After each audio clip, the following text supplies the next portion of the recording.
केंद्र सरकार ने जारी किए वीबी जी के ड्राफ्ट नियम, लोगों और संस्थाओं से मांगे सुझाव। 1 जुलाई से सभी राज्यों और केंद्र शासित प्रदेशों में लागू होगा नया कानून।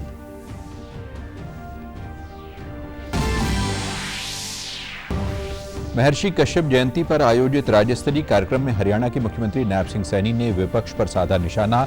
बोले, विपक्ष के पास मुद्दे नहीं, इसलिए कर रहे झूठा प्रचार।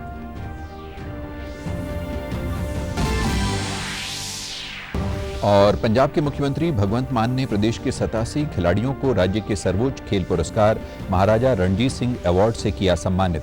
खिलाड़ियों को 32 करोड़ 5 लाख रुपए की इनामी राशि वितरित। नमस्कार, चंडीगढ़ से आपका स्वागत है। मैं हूं आशुतोष। अब समाचार विस्तार से। केंद्र सरकार ने विकसित भारत रोजगार और आजीविका मिशन यानी वीबीजी अधिनियम 2025 के तहत मसौदा नियम सार्वजनिक किए हैं और इसके लिए परामर्श भी जारी किया है। सरकार इस कानून को 1 जुलाई से सभी राज्यों और केंद्र शासित प्रदेशों में लागू करने की अधिसूचना भी जारी कर चुकी है।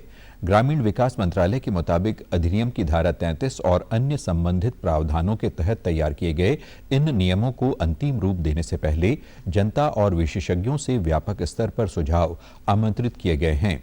इसका उद्देश्य नियमों को अधिक प्रभावी और पारदर्शी बनाना है और इसके नियमों को अंतिम रूप देने में आम नागरिकों की भागीदारी सुनिश्चित करना है। जारी किए गए मसौदा नियमों में ट्रांजिशनल प्रावधान नियम शामिल हैं, जिनके तहत मनरेगा से नई योजना में बदलाव की प्रक्रिया तय की जाएगी। सरकार ने प्रशासनिक खर्च नियम, शिकायत निवारण नियम, मजदूरी एवं बेरोजगारी भत्ता भुगतान नियम भी प्रस्तावित किए हैं। वहीं राज्यों के अतिरिक्त खर्च की प्रतिपूर्ति प्रक्रिया से जुड़े नियमों को भी मसौदे में शामिल किया है। अधिकारियों का कहना है कि इन नियमों का उद्देश्य पूरे देश में अधिनियम के प्रभावी क्रियान्वयन के लिए संस्थागत, प्रशासनिक और वित्तीय ढांचा तैयार करना है। मसौदा नियमों में ये सुनिश्चित करने का भी प्रावधान किया गया है कि बदलाव की अवधि के दौरान श्रमिकों के अधिकार प्रभावित न हों। इसके तहत कार्यों की निरंतरता, लंबित देनदारियों का निस्तारण, अभिलेखों का हस्तांतरण और EKYC सत्यापित जॉब कार्ड की वैधता बनाए रखने जैसी व्यवस्थाएं शामिल हैं। सरकार ने कहा है कि सुझाव और आपत्तियां ईमेल, पोर्टल या डाक के माध्यम से भेजी जा सकती हैं। विकसित भारत रोजगार और आजीविका मिशन ग्रामीण पर प्राप्त सुझावों की समीक्षा की जाएगी। साथ ही जो सुझाव जरूरी और व्यवहारिक होंगे उन्हें नियमों में शामिल किया जाएगा। केंद्रीय माध्यमिक शिक्षा बोर्ड यानी CBSE की 12वीं की पुनर्मूल्यांकन प्रक्रिया के दौरान छात्रों और अभिभावकों को भारी तकनीकी समस्याओं जैसे वेबसाइट का क्रैश होना, पेमेंट फेलियर व धुंधली स्कैन कॉपी का सामना करना पड़ रहा है। भुगतान गेटवे और पोर्टल में रुकावटें भी देखने को मिली। छात्रों और अभिभावकों की शिकायतों को गंभीरता से लेते हुए केंद्रीय शिक्षा मंत्री धर्मेंद्र प्रधान ने CBSE पुनर्मूल्यांकन प्रक्रिया में तकनीकी खामियों पर रिपोर्ट मांगी है। सूत्रों के अनुसार अधिकारियों को सर्वर डाउन टाइम, भुगतान गेटवे में गड़बड़ी और संचालन में हुई चूक के कारणों को स्पष्ट करने के निर्देश दिए। साथ ही प्रक्रिया को संचालित करने वाली एजेंसियों की तैयारियों और जवाबदेही भी सामने लाने को कहा गया है। केंद्रीय शिक्षा मंत्री ने कहा कि तकनीकी समस्याओं से छात्रों की सुविधा प्रभावित नहीं होनी चाहिए और दोषियों की जिम्मेदारी तय की जाएगी। गौरतलब है कि परीक्षा परिणाम घोषित होने के बाद बड़ी संख्या में छात्रों द्वारा लॉगिन करने से सर्वर डाउन हो गया। कई चरणों में वेबसाइट हैंग होने की भी शिकायतें सामने आईं। पेमेंट कटने के बावजूद पोर्टल पर वेरिफिकेशन फेल्ड या फिर पेंडिंग जैसे स्टेटस दिखाई दे रहे थे, जिससे छात्रों में दोबारा पेमेंट कटने का डर पैदा हो गया। हरियाणा के मुख्यमंत्री नैब सिंह सैनी ने आज चंडीगढ़ स्थित संत कबीर कुटीर में महर्षि कश्यप जयंती पर आयोजित राज्य स्तरीय कार्यक्रम में बतौर मुख्य अतिथि शिरकत की। इस मौके पर उन्होंने महर्षि कश्यप को भारतीय संस्कृति, आध्यात्मिकता और वेदों का प्रकाश स्तंभ बताते हुए उनके आदर्शों पर चलने का आह्वान किया। उन्होंने कहा कि प्रधानमंत्री मोदी की खर्चे कम करने की अपील का ही असर है कि कश्यप समाज बड़े कार्यक्रम को छोड़कर छोटे कार्यक्रम में आकर बैठ गया है। राष्ट्र की मजबूती के लिए कश्यप समाज ने यह कदम उठाया है। मुख्यमंत्री ने विपक्ष पर निशाना साधते हुए कहा कि आज उनके पास कोई मुद्दा नहीं है, इसलिए जनता को भ्रमित करने के लिए झूठे प्रचार कर रहे हैं। नायब सिंह सैनी ने पंजाब सरकार को घेरते हुए कहा कि पंजाब में आई बाढ़ के दौरान सीएम मान ने किसानों को 20,000 रुपए प्रति एकड़ मुआवजा देने की बात कर रहे हैं। आम आदमी पार्टी के नेता केजरीवाल गुजरात में पंजाब के किसानों को 50,000 रुपए प्रति एकड़ मुआवजा की बात कर रहे हैं। ऐसे झूठे दावे और वादे कर रहे हैं। मुख्यमंत्री पंजाब के बीच में लोगों के बीच में जाकर के बोल रहे, कहा हमने जो किसान की फसल का खराबा हुआ 20,000 रुपए एकड़ दिया। केजरीवाल गुजरात में जाकर बोल रहा हमारे मुख्यमंत्री ने पंजाब में अगर किसान की कहा वहां फसल खराब हुई तो 50,000 रुपए देने का काम कराया। मैंने कहा मैं भी दोनों सलाह करके बताओ भी किसकी बात सच्चा, केजरीवाल की सच्चा या मान साहब की सच है, और बताएं या हमारा किसान ठगया गया। पंजाब के मुख्यमंत्री भगवंत मान ने आज चंडीगढ़ में आयोजित राज्य स्तरीय खेल सम्मान समारोह में प्रदेश के 87 पदक विजेता खिलाड़ियों को राज्य के सर्वोच्च खेल पुरस्कार महाराजा रणजीत सिंह अवार्ड से सम्मानित किया। इन खिलाड़ियों को प्रदेश सरकार की ओर से 32 करोड़ 5 लाख रुपए की इनामी राशि वितरित की गई। इन खिलाड़ियों में भारतीय हॉकी और महिला क्रिकेट टीम के पंजाब के खिलाड़ियों के अलावा राष्ट्रीय और अंतर्राष्ट्रीय स्तर पर पदक विजेता शामिल रहे। इस मौके पर मुख्यमंत्री मान ने सभी सम्मानित खिलाड़ियों को बधाई देते हुए कहा कि पंजाब की धरती ने हमेशा बेहतरीन खिलाड़ी दिए हैं और राज्य सरकार उन्हें हर सुविधा देने के लिए प्रतिबद्ध है। हमारी सरकार खेल ढांचे को मजबूत करने पर भी तेजी से काम कर रही है। पेरेंट्स ਨੂੰ ਦੇਣੀ ਚਾਹੂੰਗਾ ਜਿਨ੍ਹਾਂ ਨੇ ਇੰਨੀ ਮਿਹਨਤ ਕਰਕੇ ਉਹਨਾਂ ਨੂੰ ਪਰਦੇ ਤੇ ਲੈ ਕੇ ਆਂਦਾ, ਆਪ ਆਪਣਾ ਕੰਮ ਵੀ ਛੱਡਿਆ ਹੋਊਗਾ। ਇਹ ਤਾਂ ਇੱਕ ਜਸਟ ਟੋਕਨ ਆਫ ਲਵ ਹੈ ਜਿਹੜਾ ਪ੍ਰਮਾਤਮਾ ਨੇ ਤੁਹਾਨੂੰ ਟੈਲੈਂਟ ਦਿੱਤਾ ਹੈ ਔਰ ਜਿੰਨੀ ਤੁਸੀਂ ਮਿਹਨਤ ਕਰਦੇ ਹੋ ਉਹਦੇ ਮੁਕਾਬਲੇ ਇਹ ਕੁਝ ਵੀ ਨਹੀਂ। ਇੱਕ ਕਿਸੇ ਖਿਡਾਰੀ ਦੇ ਕਾਮਯਾਬ ਹੋਣ ਦੇ ਵਿੱਚ ਉਹਦਾ ਆਪਣਾ ਪਸੀਨਾ ਤਾਂ ਹੁੰਦਾ ਹੀ ਹੈ, ਉਹਦੇ ਕੋਚ ਦੀ ਮਿਹਨਤ ਹੁੰਦੀ ਹੈ, ਸਭ ਤੋਂ ਪਹਿਲਾਂ ਉਹਦੇ ਪੇਰੈਂਟਸ ਦਾ योगदान ਹੁੰਦਾ है। इस मौके पर महिला क्रिकेट टीम की कप्तान हरमनप्रीत कौर ने कहा कि पंजाब सरकार ने खेलों को प्रोत्साहन देने के लिए अहम भूमिका निभाई है, जिसकी बदौलत हमारे खिलाड़ी पदक जीतकर विश्व स्तर पर नाम कमा रहे हैं। गांवों में खेल स्टेडियमों के निर्माण और जिम की सुविधा मिलने से नए नए खिलाड़ी निकलेंगे और पंजाब का नाम रोशन करेंगे। सुन के अच्छा लगे कि 3000 पिंडा दे विच स्टेडियम्स बने ने और 6000 पिंडा दे विच जिम बनाए गए ने, क्योंकि एज ए स्पोर्ट्स पर्सन सानू हमेशा एक चीज़ की कमी महसूस होंदी सी कि जिथे साडे कोले अच्छे प्लेटफॉर्म नहीं सी कि अपने आप नू प्रिपेयर करन लई, और अज दी जनरेशन लई एक बहुत वधिया मौका है कि साडी गवर्नमेंट सानू एक अच्छा प्लेटफॉर्म दे रही है जिथे असीं अपने आप नू किसी भी लैवल लई प्रिपेयर कर सकते हैं और अपने पंजाब दा अपने देश दा मान सम्मान वधा सकते हैं। भारतीय फर्राटा धावक गुरिंदर वीर सिंह ने इतिहास रच दिया है। उन्होंने रांची में आयोजित फेडरेशन कप एथलेटिक्स में 100 मीटर की दौड़ 10.09 सेकंड में पूरी की और नया नेशनल रिकॉर्ड बनाया। वो ऐसा करने वाले पहले भारतीय हैं। उन्होंने अनिमेश कुजूर का रिकॉर्ड तोड़ा और इसके साथ ही उन्होंने कॉमनवेल्थ खेलों और एशियन गेम्स के लिए भी क्वालिफाई कर लिया है। पंजाब के मुख्यमंत्री भगवंत मान ने सोशल मीडिया एक्स पर यह खुशखबरी साझा करते हुए गुरिंदर वीर सिंह को इस शानदार जीत के लिए बधाई दी। मुख्यमंत्री ने कहा कि पंजाब के पुत्र की इस ऐतिहासिक उपलब्धि पर पूरे प्रदेश को मान है। उन्होंने एथलीट गुरिंदर वीर की बहादुरी की प्रशंसा करते हुए उन्हें भविष्य के लिए शुभकामनाएं भी दी। हरियाणा के मुख्यमंत्री नायब सिंह सैनी ने कल पंचकुला में आयोजित भाजपा के जिला स्तरीय प्रशिक्षण वर्ग के पहले दिन मुख्य वक्ता के तौर पर शिरकत की। इस दौरान 6 सत्रों का आयोजन किया गया। इस मौके पर मुख्यमंत्री ने कहा कि आज देश दुनिया में भारत का डंका बज रहा है।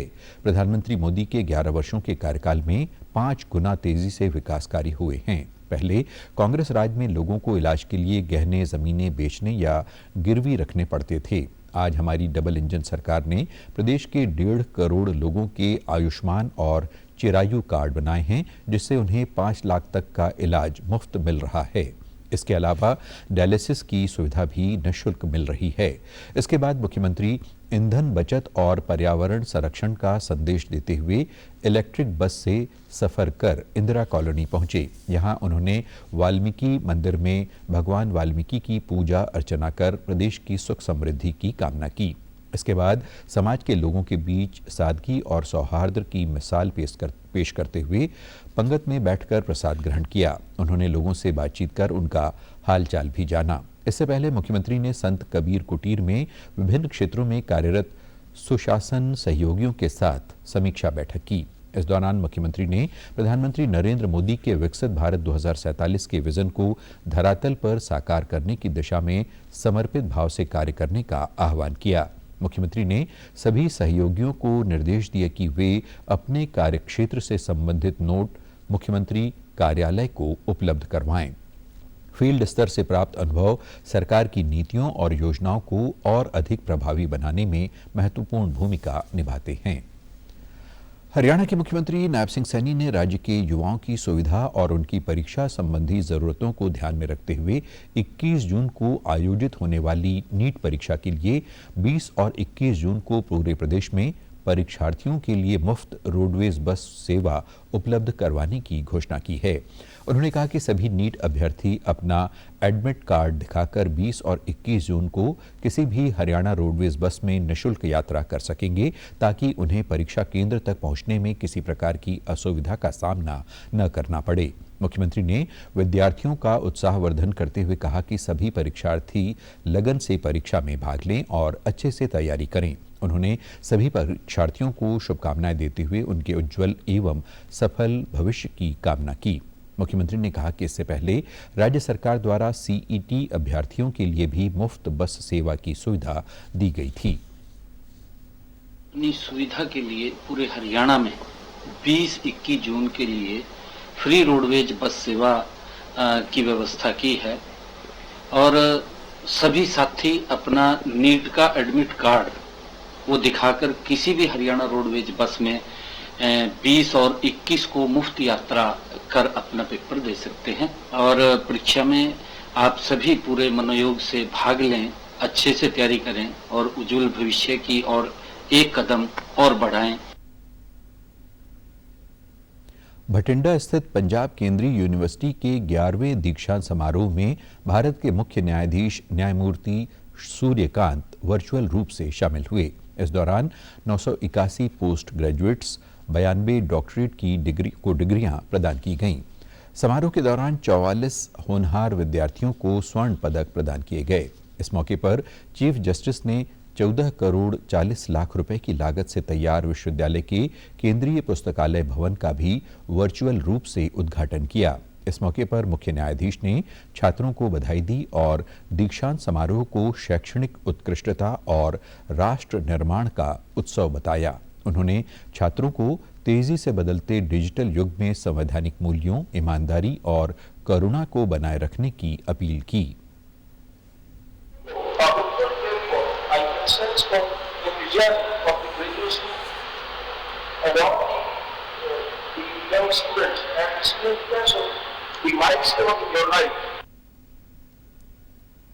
इस दौरान पंजाब एवं हरियाणा हाईकोर्ट के मुख्य न्यायाधीश न्यायमूर्ति शील नागू व संदीप मोदगिल ने विशिष्ट अतिथि और न्यायमूर्ति रमेश चंद्र डिमरी ने भी वर्चुअल रूप से शिरकत की। इस मौके पर कुलपति प्रोफेसर राघवेंद्र प्रसाद तिवारी ने अकादमिक अनुसंधान, नवाचार और अवसंरचना विकास के क्षेत्र में विश्वविद्यालय की उपलब्धियों की जानकारी दी। उन्होंने ऑनलाइन जुड़े विशेष मेहमानों के साथ कैंपस में पहुंचे विद्वानों, अध्यापकों और अभिभावकों का स्वागत किया। डिग्री दी जाती है, जो गोल्ड मेडल्स हैं वो दिए जाते हैं और पीजी के साथ साथ पीजी और पीएचडी की उपाधियां दी जाती हैं। न्यायमूर्ति जी को फिजिकल मोड में आना था, लेकिन उनको कुछ कार्य निकल आया, इस वजह से वो ऑनलाइन ही किए, लेकिन उनका उद्बोधन बहुत ही अच्छा था, हम सब लोगों के लिए बहुत ही इंस्पायरिंग था। उत्तराखंड में स्थित गुरुद्वारा श्री हेमकुंड साहिब के कपाट धार्मिक रीति रिवाजों और जयकारों की गूंज के साथ श्रद्धालुओं के लिए खोल दिए गए हैं। इस अवसर पर श्रद्धालुओं के पहले जत्थे ने गुरु चरणों में माथा टेका। ये पवित्र स्थल उत्तराखंड के चमोली जिले में समुद्र तल से 15,225 फीट की ऊंचाई पर स्थित है। पंच प्यारों की अगुवाई में 3,000 से अधिक श्रद्धालुओं का पहला जत्था कल सुबह करीब 5 बजे ककरिया के बेस कैंप से रवाना होकर श्री हेमकुंड साहिब पहुंचा। गुरुद्वारा साहिब को 5 क्विंटल फूलों से बेहद खूबसूरत तरीके से सजाया गया है। इस साल की पवित्र यात्रा 25 मई को गुरुद्वारा ऋषिकेश से पंच प्यारों की अगुवाई में पहले जत्थे को रवाना करके की गई थी। इस समागम के अवसर पर दिल्ली के उपराज्यपाल और तरनजीत सिंह सद्धू समेत कई प्रमुख हस्तियां विशेष रूप से हाजिर रहीं। तो मन में बहुत खुशी है, बड़ा मन उल्लास ਨਾਲ ਭਰਿਆ ਹੋਇਆ। चलो गुरु साहब के दर्शन करके आने हैं हेमकुंड साहब। ये आज बड़ी प्रसन्नता का दिन है कि आज यहाँ से हेमकुंड साहब की यात्रा प्रारंभ हो रही है। मैंने कई बार राम महाराज के दर्शन किए हैं और आज फिर मैं मुबारकबाद देना चाहता हूँ लोगों को, जो एक कठिन तो है लेकिन जो जिन लोगों के मन में ठान लेते हैं वो जाके अपने लक्ष्य को प्राप्त करते हैं। और आप हमारे समाचार YouTube channel DD news Chandigarh, Facebook DD news Chandigarh और सोशल मीडिया X व DD न्यूज़ CHD पर भी देख सकते हैं।